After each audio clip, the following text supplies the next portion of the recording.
My name is Ariadna Condeso, and I'm an international student from Lima, Peru.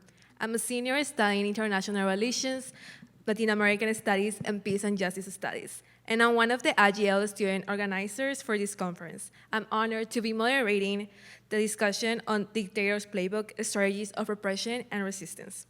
Authoritarian regimes across the world have long relied on a carefully crafted set of tools to maintain power and suppress dissent. From political imprisonment and state-controlled media to the increasing use of technology to monitor and silence opposition. These tactics not only serve to eliminate immediate threats, but also instill fear, manipulate public perception, and undermine the very foundations of democratic engagement. Today, we will examine these strategies and explore how activists, civil society, and international community can push back against rising authoritarianism. While no two regimes are identical, these strategies they employ often follow similar patterns. From dissidents imprisoned on fabricated charges to opposition voices silenced through censorship or exile. Digital surveillance and artificial intelligence are being weaponized to track and intimidate activists, while state-controlled media distorts reality, framing dictatorship as order. We see these tactics happening across the globe, demanding urgent action and attention. However, resistance is just as persistent as repression. Around the world, journalists, human rights defenders, and political activists continue to challenge authoritarian rule at a great personal risk. What keeps these individuals going despite the threats they face? What lessons can we learn from the resilience of those who refuse to be silenced? Their stories remind us that change remains possible. To help us explore these themes, I'm honored to be joined by three panelists whose experiences and expertise bring invaluable insights into the realities of repression and the strategies to counter it. You heard Iham, an author and advocate for the Uyghur community, and for imprisoned father, Uyghur economist Iham Todi. Hanna Livakowa, an exiled Belarusian journalist, non-resident fellow at the Atlantic Council, and Felix Maradiaga, Nicaraguan pro-democracy advocate and former prisoner of conscience. Each of panelists has witnessed and resisted repression in different contexts, and each brings a unique perspective on the methods used by authoritarian governments to maintain power and the strategies proven effective in fighting back. With that, I'd like to begin our discussion with an opening question. Repressive governments have long relied on systematic methods to silence opposition, but these strategies are constantly evolving. From censorship to mass arrest, these regimes don't think just to eliminate immediate threats. They aim to create an environment where dissent feels impossible. Understanding how these tactics function is crucial to identify ways to resist them. What are the most effective tools authoritarian regimes use to suppress dissent, and how have these tactics evolved in recent years? Should I start? Well, thank you very much, and I think this is a very relevant conversation in a moment in which we're living the 19th consecutive year. So since at least 2004, 2005, the world hasn't seen, according to the Economist Intelligence Unit, HRF has its own data as well, but Freedom House has been recording the state of freedom and democracy since 1973. So this is the 19th consecutive year of erosion. Today, we have 80% of the population of the world living under some type of authoritarian regime. 85 countries in the world are free, but we're seeing less and less countries. And when you see the data, you will see that even free countries are losing points. So just the US, for example, lost 10 points within the last 2 years. And we see that some of these tactics are deeply different from one country to the other. So for example, in some parts of the world, repression takes the form of religious persecution. In other parts of the world, it's direct attacks to opposition parties. In other parts of the world, it's focused deeply on ethnic persecution.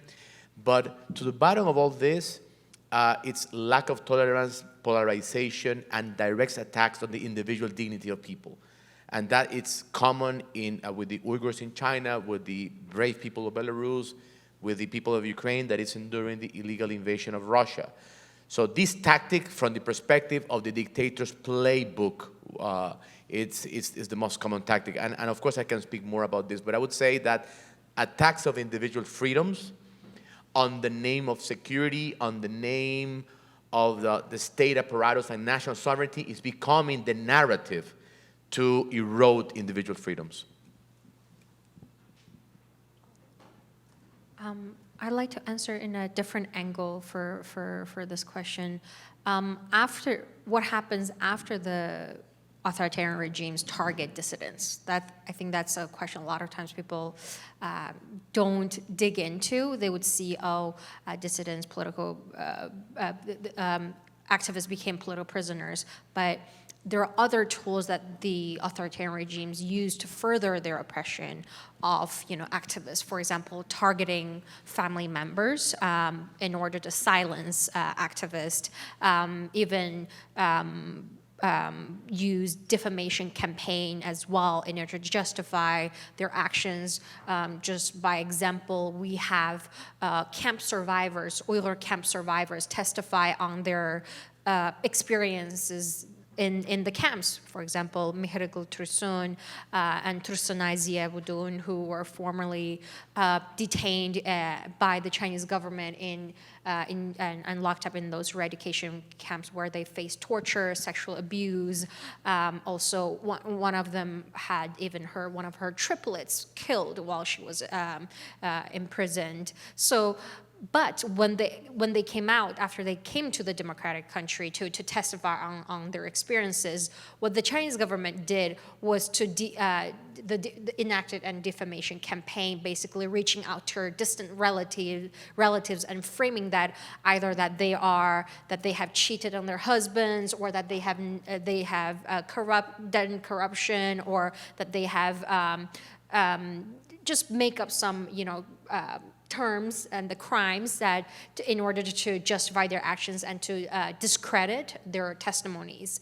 And oftentimes you'll see this as a very common tactic that authoritarian regimes use, whether you're seeing Saudi government, or if you're seeing North Korean government, they would often say, the person who escaped North Korea, he was never a good citizen at the first place. So in order to discredit any comments or criticism that's coming from this activist.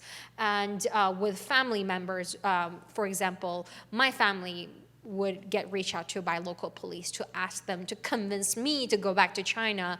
And oftentimes those deceiving behaviors look very innocent, and they don't even look negative at all. And they would say, your daughter, she can come back to China, and then we can work with her. She can share her knowledge with us in person. She doesn't have to do it there on the other side of the world. And if she comes back, she doesn't have to worry. We will give her a job. And so those are the words that they try to manipulate my innocent parents, who have never been involved in any part of my work, or who've never experienced what if freedom of expression is like. And for her, the government is exchanging us for your stable future.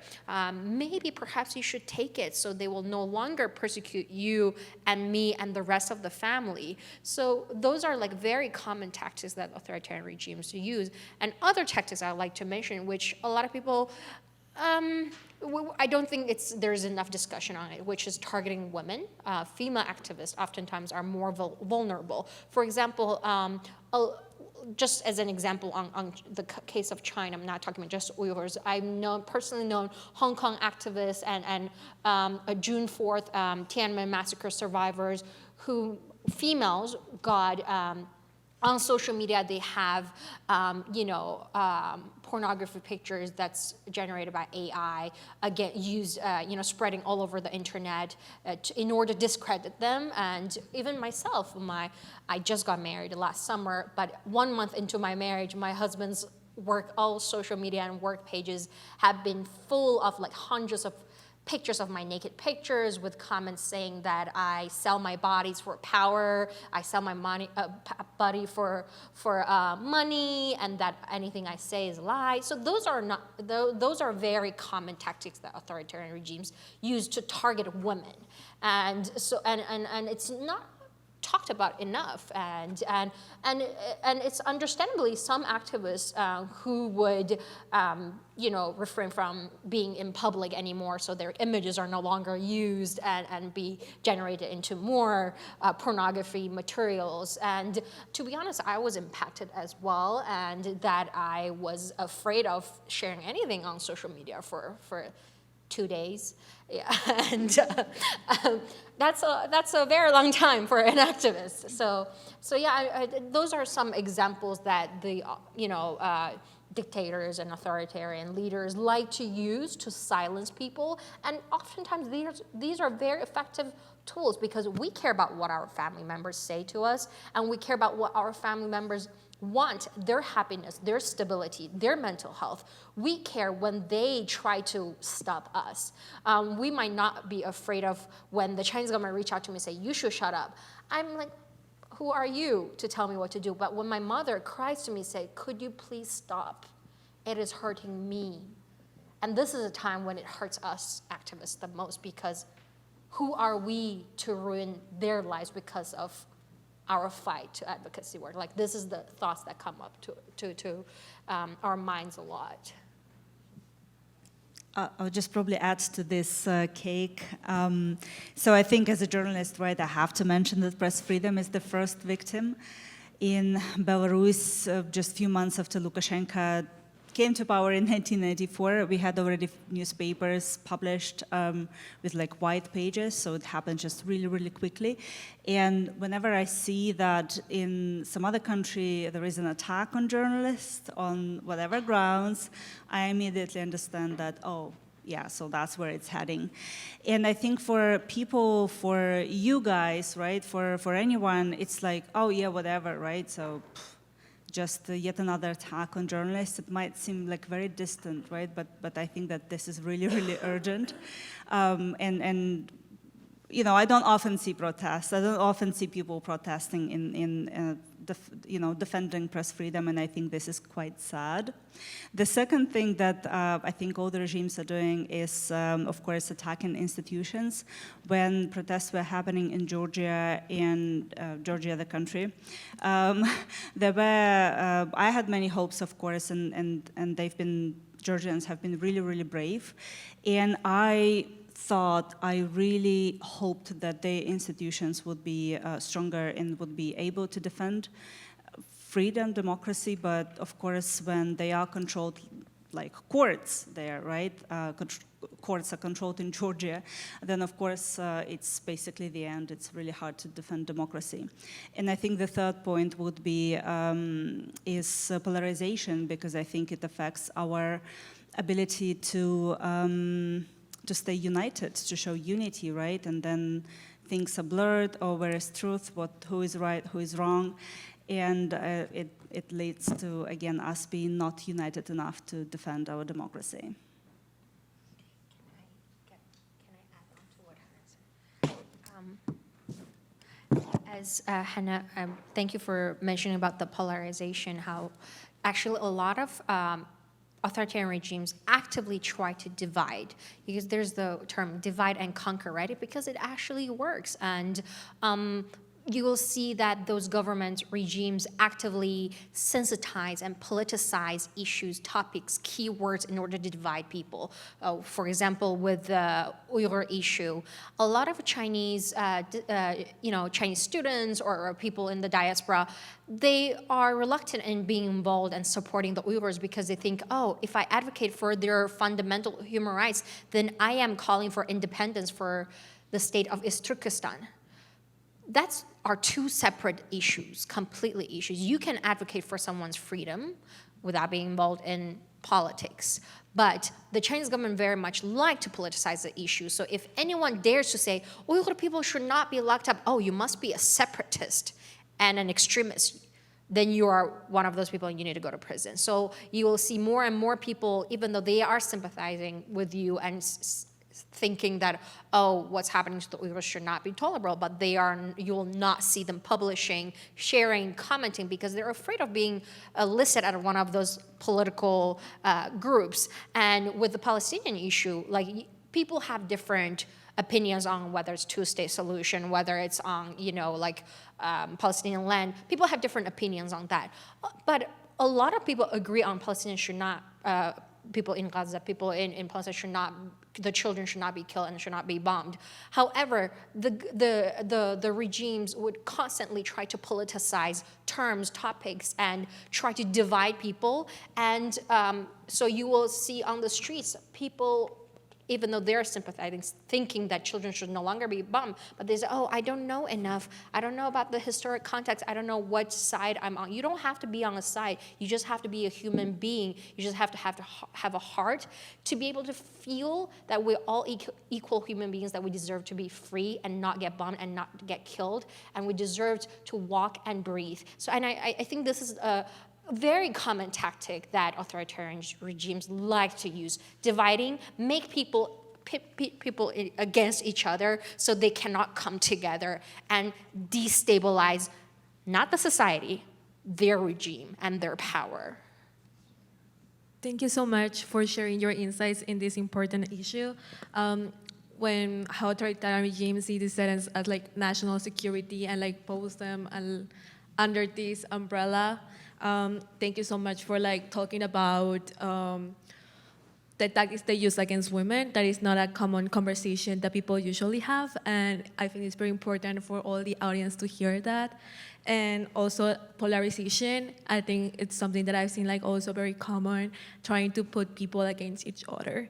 So our next question is related to one of the tactics that authoritarian regimes use. For authoritarian leaders, yelling opponents is about more than removing them from the political landscape. Imprisonment is a strategic weapon used to fracture movement, isolate leaders, and send a message of fear. But the impact extends far beyond the prison walls. Something that I think is really interesting from you three being together is that imprisonment has been like experienced in multiple ways, either as self, through a family member, or by witnessing and through different people. And the question will be, how does political imprisonment serve as a strategic tool beyond just removing individuals from public life? And what is the impact that arbitrary detention has of movements, families, and civil society? Well, as I explained in my talk doing the analogy with anti-personnel landmines, dictators, and not only dictators, even in some partly free countries, we're seeing arbitrary detention becoming more common. They have understood that by imprisoning, putting into unjust prison an activist, a political leader, they deviate the attention of the rest of the movement. Because of course, for humanitarian reasons, you have to focus on your colleagues in prison. Imagine if you are a pro-democracy movement that is advocating for better education, or if you're advocating for freedom of speech, and suddenly some of your journalists and friends are in prison, you have to speak on behalf of those who are in prison, and the regimes know that, and it's a drain in resources. In many cases, particularly in the developing world, prisoners tend to be the providers of the income for the house. So of course, the family is under a big strain, and also it inflicts fear in the rest of the movement, because people say, well, if this activist who is famous and is recognized by the international community, if that person is in prison, imagine me, that I'm not famous, that I'm not well known. So they also get that effect of spreading fear in the rest of the movement. Also, to spread fear in their own base, because the fundamental premise of nonviolent movements, as some of you know, is that you need to win the hearts and minds even of those that at some point supported the authoritarian regime. There was a key premise of Gandhi, a premise of Martin Luther King. So when you see members of their own movement seeing that a nonviolent activist that is even respectful to the other members, in my case, to use as an example, there were times in my campaign that I received a lot of criticism for not offending and using certain words against followers of the regime. And I basically said, well, we are against a political system, not against individuals. If there are people who at some point voted for Daniel Ortega, but they had a change of hearts, we want a country for all. And even those who torture me, I welcome into a new Nicaragua, because I want my children and my grandchildren at some point to play with your children as well. But then they went after me as well, you see. Even though that I launched a nonviolent movement, and the first people who went into prison were the ones that had a more violent narrative. My point is that fear works both ways. It's not only fear against the dissidents, but also to inflict fear within the system as well. And finally, I think that political prison also creates a demoralizing effect and impact on the activists themselves. So looking at the numbers that we're studying at the End Arbitrary Initiative, less than 1% of former political prisoners go actively into politics, mainly for two reasons. One is because there are emotionally and physically not in the conditions to pursue an active political career or activism, but more often because they're forced into exile. And that's the other tactic they're using. Political exile was not the norm 20 or 30 years ago. It was in some countries, but now it's becoming increasingly common that once you are in prison, there is a pipeline, you are in prison, and then you are expelled. In many countries like Nicaragua, like Belarus, for example, people who have been in prison are declared stateless. In my case, my nationality was removed illegally. My property was confiscated. The property of my mother, who never got involved into politics, was confiscated. The nationality of my wife was taken away. Even the legal titles of my accountants, my lawyers, they were removed. So if I want to go into my elementary school in Nicaragua and get a record, I don't exist in Nicaraguan records. And so they're becoming very, very extreme. We used to see this in North Korea. We used to see it in China, in Belarus. And now we're seeing it in many, many countries around the world. Right. No, I of course agree. So they are doing this because it has this chilling effect on people. As we don't have many tools how to fight against dictatorship, they I guess don't have many tools either how to fight against us. So they can only repress us. They can only put us in jail, torture, whatever. So yeah, so that's their way. I think there is also another reason why they do it. So Felix, you mentioned this escalation, right, and how it gets worse and worse. This is true. I remember many presidential campaigns in Belarus. The elections have not been recognized since 1994. And there were always protests. Sometimes they were smaller, sometimes they were larger. And but in 2020, that was real state terror when people were literally killed on the streets. It's a European country, so that never happened before in Belarus. Even though, of course, politicians were abducted, right, and never found.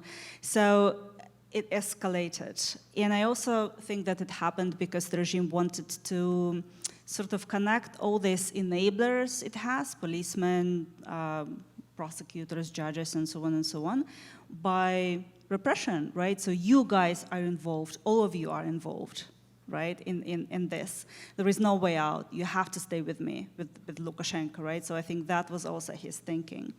And what is happening now is these people, political prisoners, we have a really large number in Belarus per capita. We have more than 1,200 political prisoners at this point. And these are the people, the names we know, because the real number might be much higher. And Belarus is a small country. We have only 9 million people. So that's a really high number of political prisoners per capita. So for Lukashenko, for the dictator, these people are hostages. And now what he's doing, he's trying to exchange them for something, for some concessions, to get out of isolation, to get sanctions lifted, to have, I don't know, calls, meetings, negotiations with American officials. And that actually happened recently.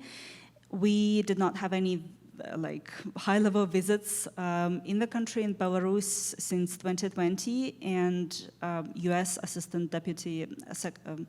Deputy Assistant Secretary traveled to Minsk to get 3 prisoners out of jail, and that was the first high-level meeting. So you see how Lukashenko is sort of skillfully trading, exchanging political prisoners for something, for this visit or for the conversation with a high-level official. So this, I think, reasons is these tools or whatever this motivation is what his regime has.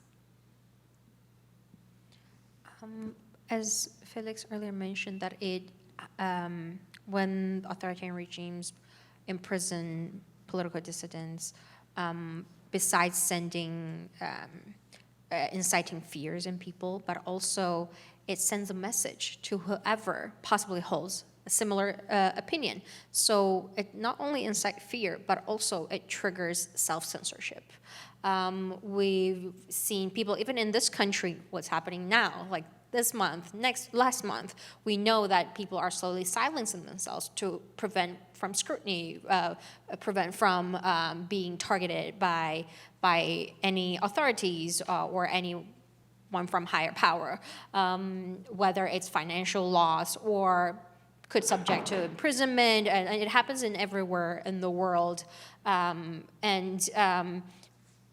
When oftentimes it's not the government that's targeting us, and it's ourselves that we, because of the fear, we target ourselves and we start censoring ourselves. And those authoritarian regimes, they are very well aware of human psychology, and they know that it is a very useful tactic when they arrest 5 people, then a lot of 5 more people, 20 more people who are just like the person who was in prison, who holds similar opinion, who dares to think or learn more, might start to silence themselves and eventually quit, advocating on this topic. Thank you so much for your insights. I feel like I especially highlight from your remarks the fear that it instills in all the movements and the demoralization that it causes, especially like putting people into self-censorship and people afraid to continue advocating for change. Our next question: even as authoritarian regimes refine their tactics, resistance persists. Activists, journalists, and civil society organizations continue to expose repression, mobilize support, and push for change. In this scenario, international solidarity and intervention can be critical lifelines.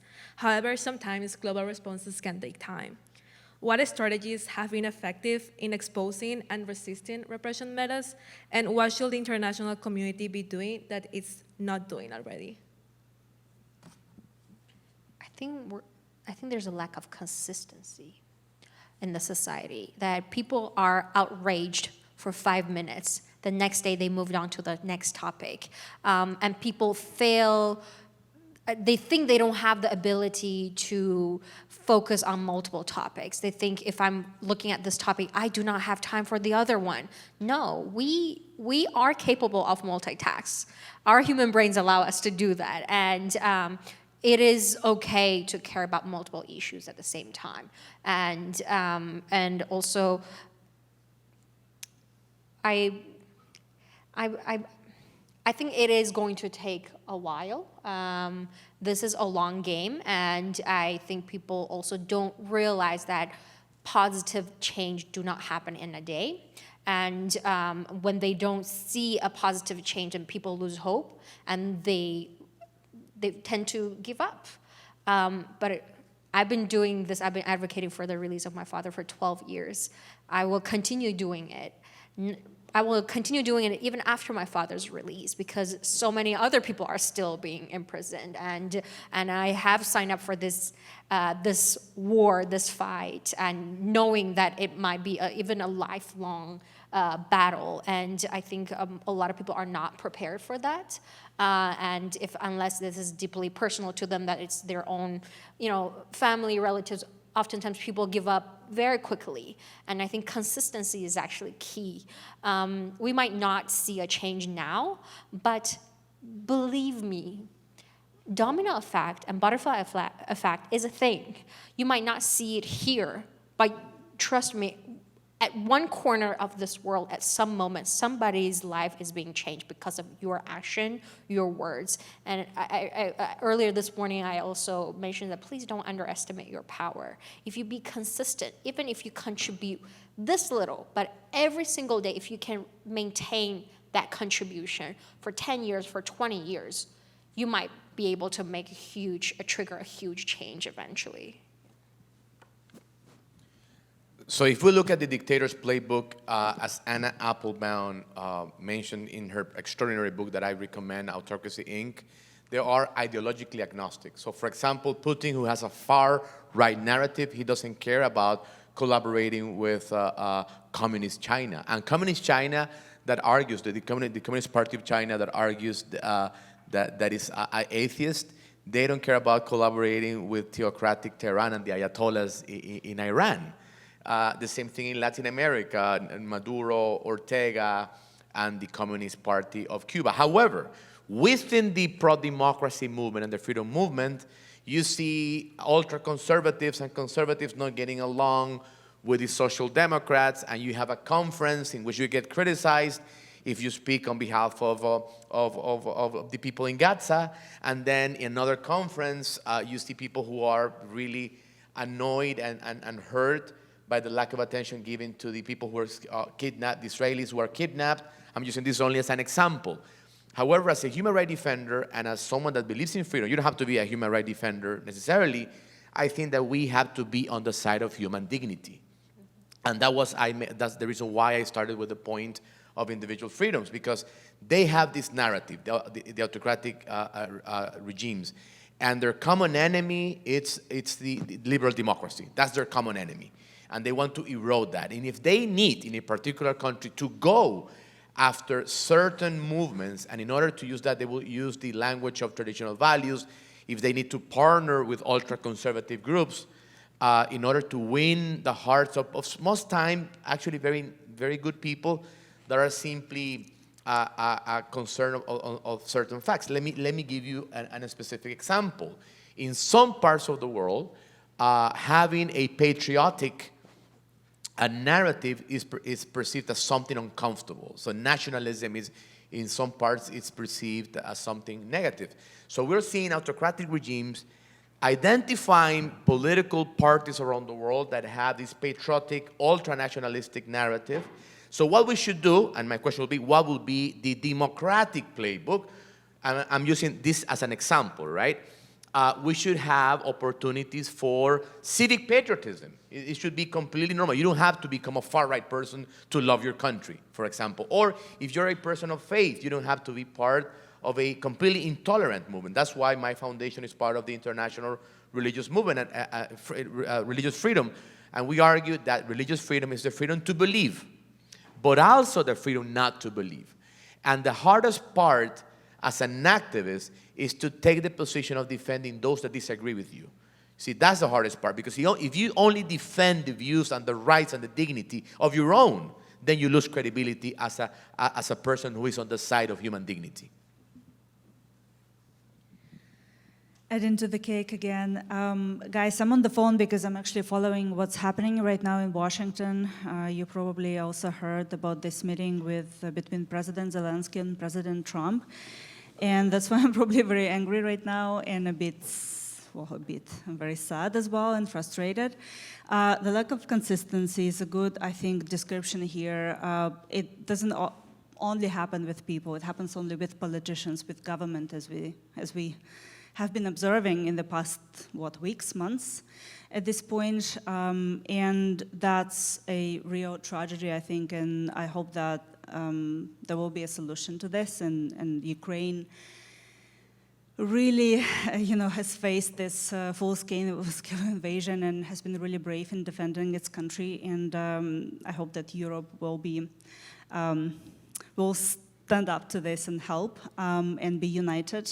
The lack of unity is another thing that I would like to mention. Even in the EU right now, as you obviously know, there are certain countries like Hungary and Slovakia that have been blocking several kind of important steps, right? Initiatives like sanctions. And other things that the EU has been proposing. We also in Belarus have become victims of that. When we had the last presidential election in January, there was supposed to be a joint statement of all the countries, 27 countries of the EU, which was blocked by, again, one of these two countries that I mentioned. So the lack of unity, I think, is another thing that should be improved, solved, changed.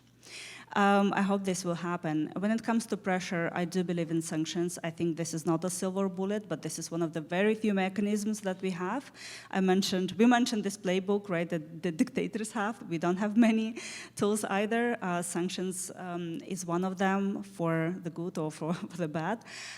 When I hear that when people say that international pressure doesn't work, what does this mean? Have we tried anything? Have we actually followed the money?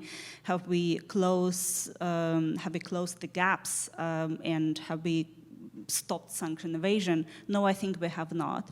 I think there are more things that can be done, and we can absolutely, do this and kind of stop sanctions from being avoided. Then there is the solidarity between us, right?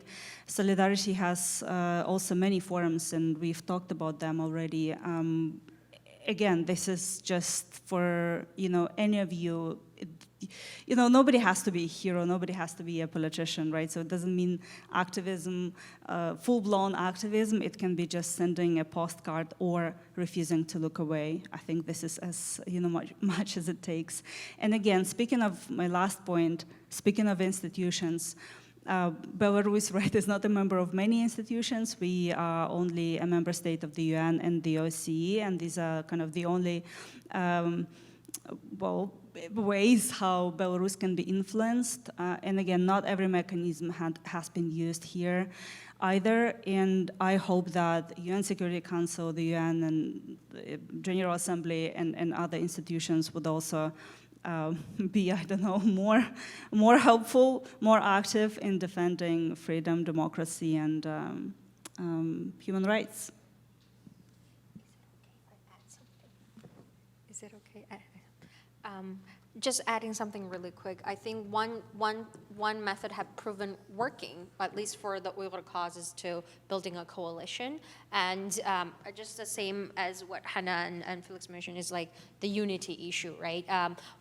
It is okay to have different political beliefs, different cultural background, different religious background, but if you could identify one common ground with the partners and just work on that one common ground. For example, like with the Tibetans, with Mongolians, with the Uyghurs, we have one common ground, which is our critical minerals, our natural resources being exploited, and that's what we're going to work on together, and that's been proven, effective. And we have the Coalition to End Uyghur Forced Labor, where we have hundreds of organizations who, from religious groups to student groups, that people are from the most diverse corner of the world with the most diverse view ever, but we found one common ground, which is we want to end Uyghur forced labor, and we've been working towards it. So I really recommend, no matter what the cause you are trying to fight for, try to identify partners who might seem like they have different views from you, but find that common ground. And because dictators work with each other even though they hate each other to the guts, and they still work with each other. Why can't we do that? Why can't we do it? Yeah. Thank you all for such an insightful discussion. We examined the different repression tactics used by authoritarian regimes, talk about political imprisonment, and as well as the role of international community, and in that note, steps that we can take in order to also fight against this. Now, I would like to open the floor from questions from the audience. If you have a question, please raise your hand and a microphone will be brought to you. When asking your question, please introduce yourself, ensure that it's a question rather than a statement, and direct your question to a specific panelist.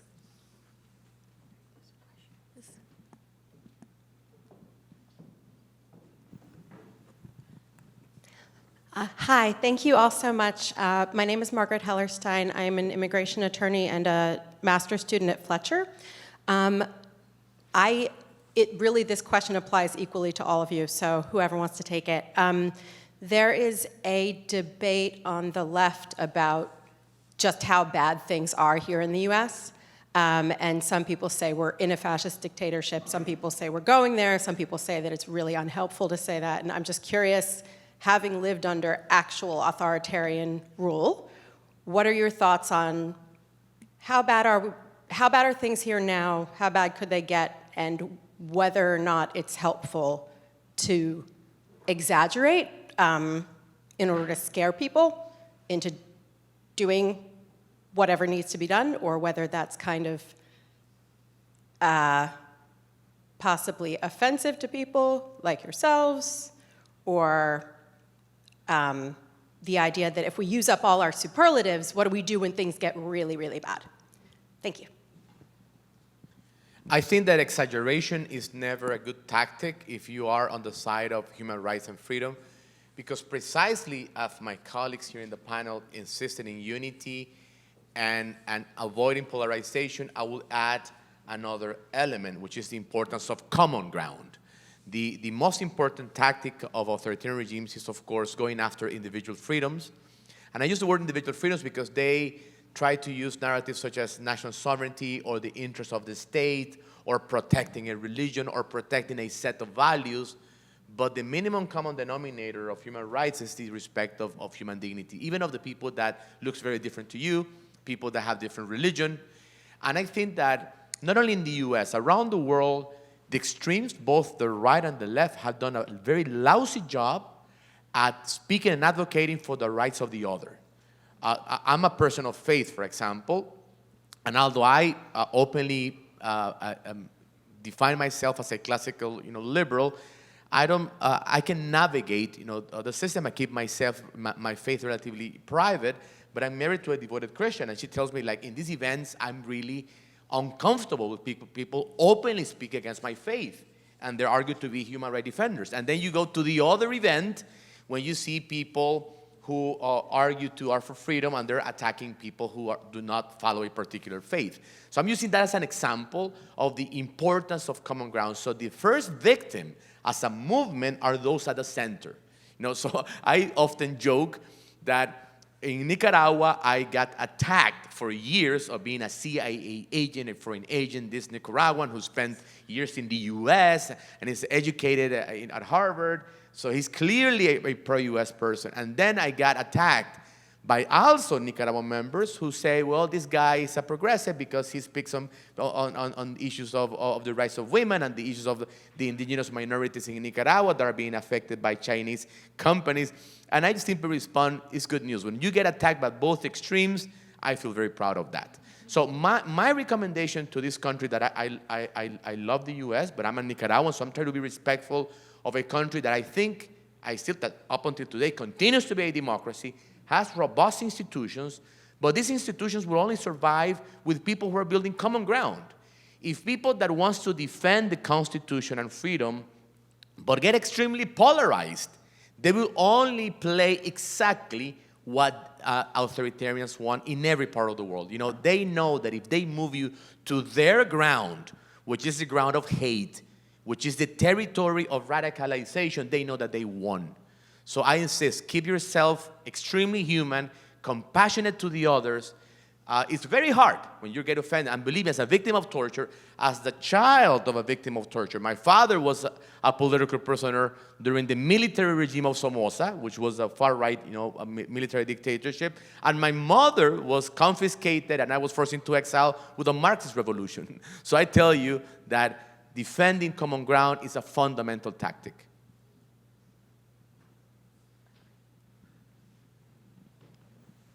Do we have more questions from the audience?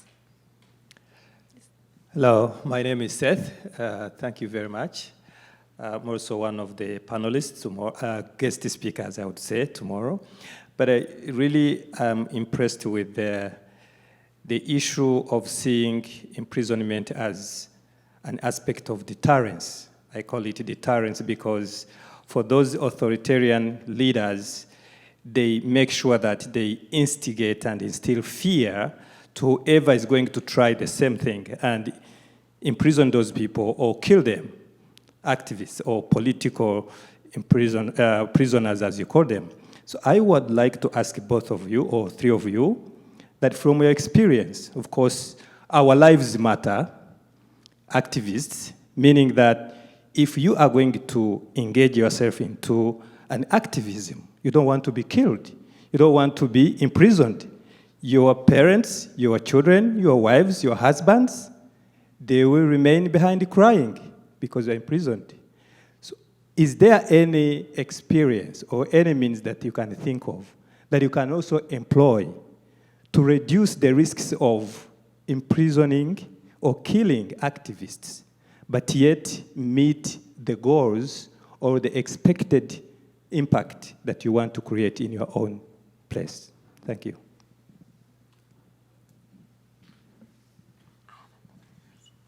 So if I may, yeah, that's a fascinating question. So if you allow me, I'll give two quick angles of the same question. So there's some parts of the world, Belarus, China, Nicaragua. Nicaragua actually ranked #1 in the Freedom House report on the country that has lost more points of freedom in the last 10 years. So there are countries in which it would be completely unreasonable to say you can be an activist and nonviolent and there's some safe tactics. So it's impossible. So I'll be very blunt and direct. There are parts of the world, actually at Freedom House, where I'm a trustee, we've mapped countries, 14 in total, in which basically they're ranked close to 0. So in a scale from 0 to 100 in the Freedom House index, which is based on the Declaration of Human Rights, they get less than 4 points.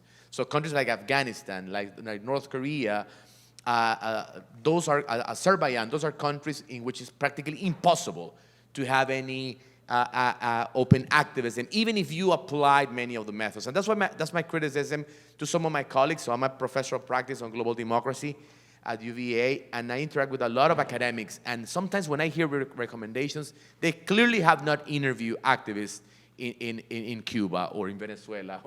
So that's the first part. The second part is that there are some other countries, approximately 57 countries in the world, in which you still have some capacity to do that kind of activism. And I can, of course, give some examples of that, but I want to be brief in my response. You can go to the World Liberty Congress, and we have some ideas around that. But I will say something in particular that it's a hard conversation with activists. Activism needs to be a voluntary decision. Because if you try to recruit an activist and promise him or her that they will not be victims of smear campaigns, or that they will not go into prison, or that they will not be persecuted, basically that's a lie. So if someone decides not to go into this field, it's completely okay. There are plenty of things that you can continue to do in a safe place. Journalism, for example, is a fantastic, phenomenal tool that can be done from exile, for example. Now with technology, you can have extraordinary journalism done from exile. It's not ideal, but it's only an example of things that you can do in exile. Some of the things you have to do it on the ground, you can get arrested. But as Viktor Frankl said, if you give your suffering a purpose, then you might endure that pain. So the worst thing is when you have pain without purpose. But in some parts of the world, the pursuit of freedom is very painful. Can I quickly add to that? Regarding what you can do, of course, Felix beautifully described rightly described that in Belarus or in some other countries you cannot do activism openly, you can not go out and protest. When people ask me, so are you gonna have another wave of protest in Belarus? Well, it makes me smile because we have, it's just impossible. You would go to jail. And instead of, like 5 years ago, our democratic forces, opposition politicians, would actually encourage people, go out to the streets, protest and everything. Now they say, no, don't do this. And it's not because, we have given up or we just don't want, or we want Lukashenko to stay in power. No, it's just because we want to preserve people, actually. We want them to survive this time and not go in jail because conditions in prison are horrible and nobody has to go through the prison system in Belarus especially.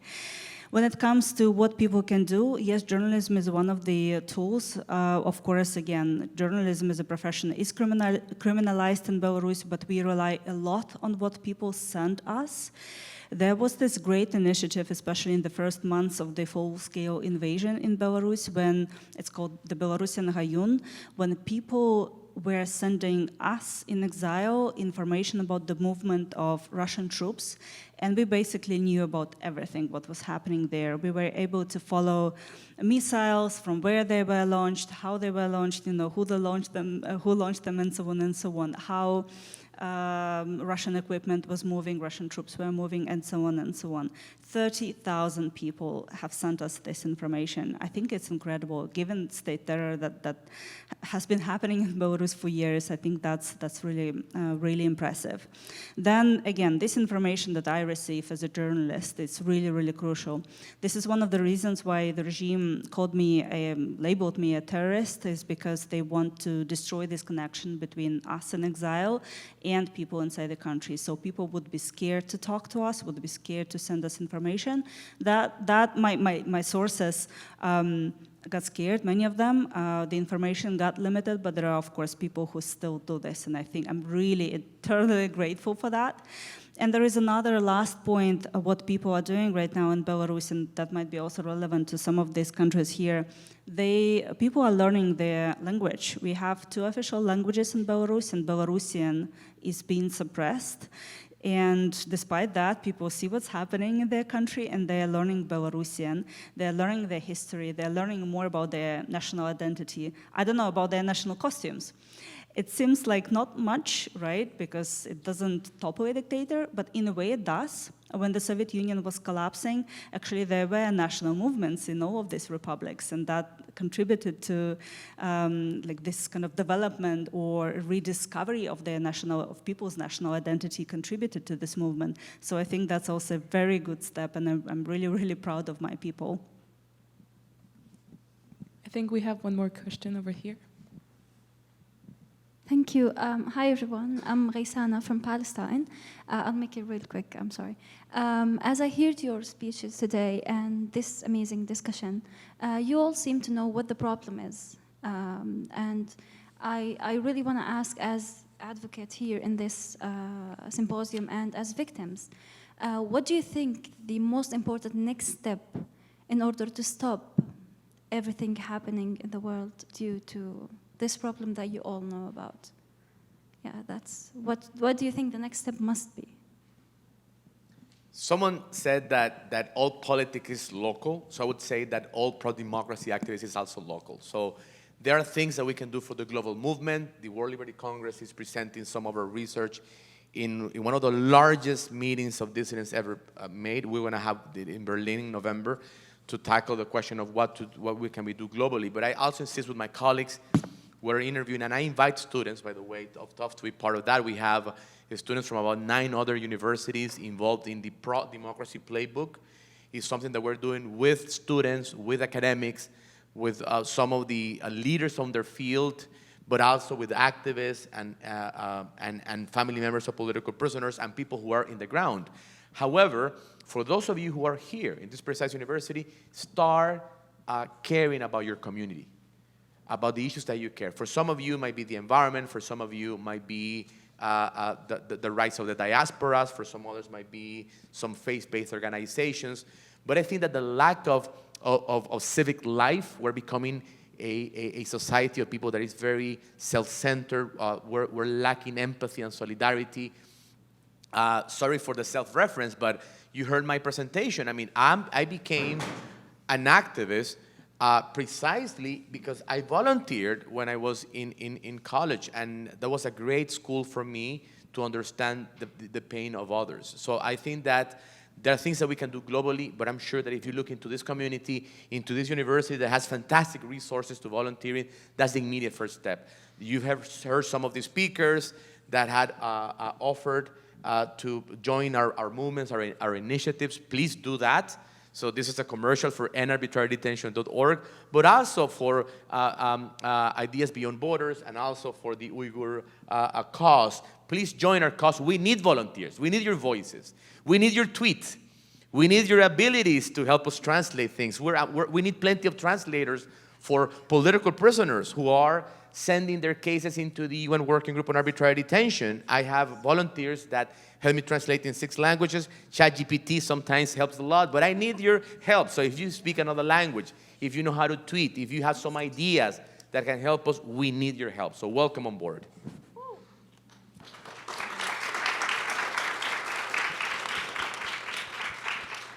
I'd like to add to that.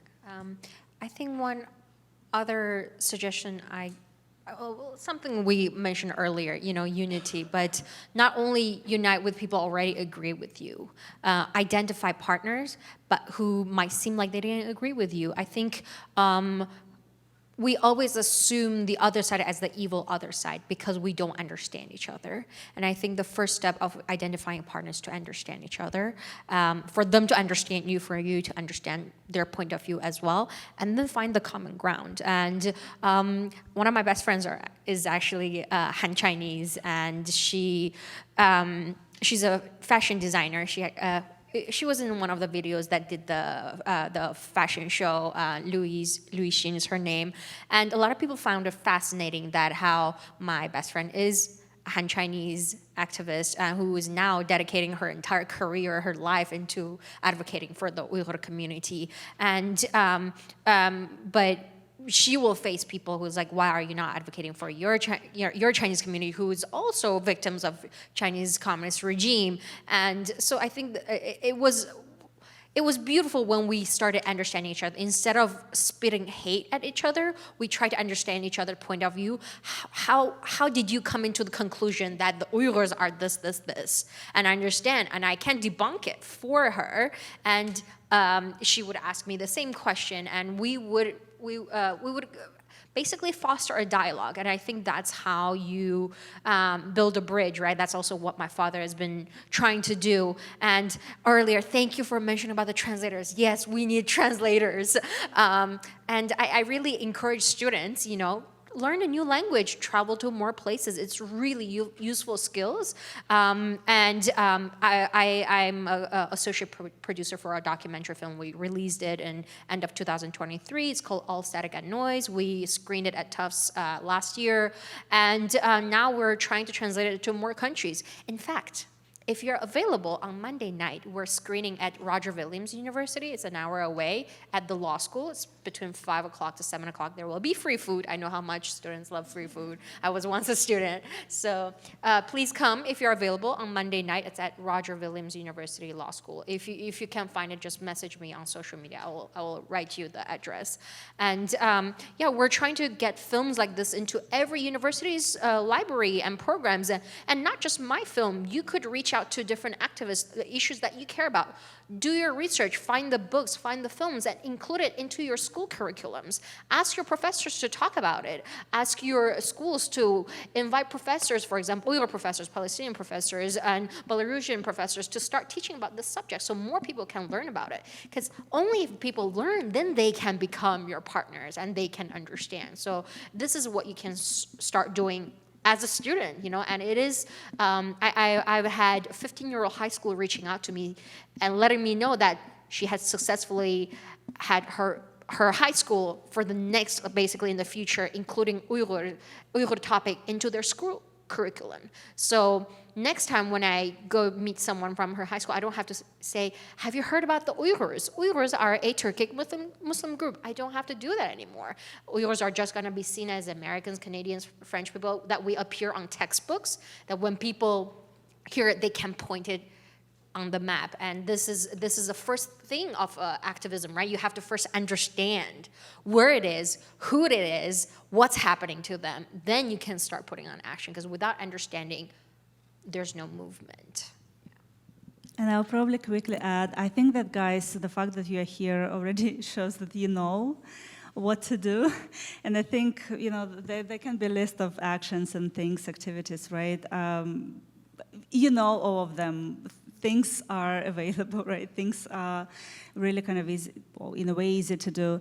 I'll just paraphrase and repeat what my friend Alice Belatsky, who won the Nobel Peace Prize in 2022, said: continue to do what you do.